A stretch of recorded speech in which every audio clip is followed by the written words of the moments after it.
வீட்டுக்கு 2 புது வரவு வந்திருக்காங்க. ஆள் பார்த்தீங்கன்னா, ஆயில் ஸ்ப்ரே பாட்டில், 2வது ஆள் தாளிப்பு கரண்டி. ஆயில் ஸ்ப்ரே பாட்டில் Amazonல வாங்கியிருந்தேன். ப்ராடக்ட் ரொம்ப நல்லாயிருக்கு. தாளிப்பு கரண்டி பக்கத்தில் இருந்த ஷாப்லேயே வாங்கிட்டேன். இன்றைக்கி என் ஃப்ரெண்டோட ரெசிபி தான் நான் ட்ரை பண்ணியிருந்தேன். லாஸ்ட்டாக அவள் வீட்டுக்கு போனப்போ எனக்கு செஞ்சு கொடுத்துருந்தா. ரொம்ப நல்லா இருந்துச்சு. ஸோ நீங்களும் தெரிஞ்சுக்கோங்க. வடச்சட்டியில் எண்ணெய் ஊற்றி பிரியாணி ஸ்பைசஸ் போட்டு கொஞ்சமாக கருவேப்பிலை, விதை எடுத்த வரமிளகா 10 சேர்த்துக்கோங்க.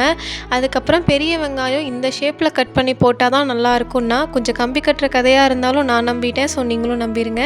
வெங்காயத்தை சேர்த்துட்டு வரமிளகா, வெங்காயம் இதெல்லாம் நல்லா வதங்கி வந்ததுக்கப்புறமா 2 ஸ்பூன் இஞ்சி பூண்டு பேஸ்ட்டு சேர்த்து க்ளீன் பண்ணி வச்சுருக்க சிக்கனை சேர்த்து நல்லா பரட்டி விட்டுருங்க. இது கூட தேவையான உப்பு சேர்த்து மூடி விட்டுருங்க. இப்போதைக்கு மசாலா எதுவும் சேர்க்க வேணாம்.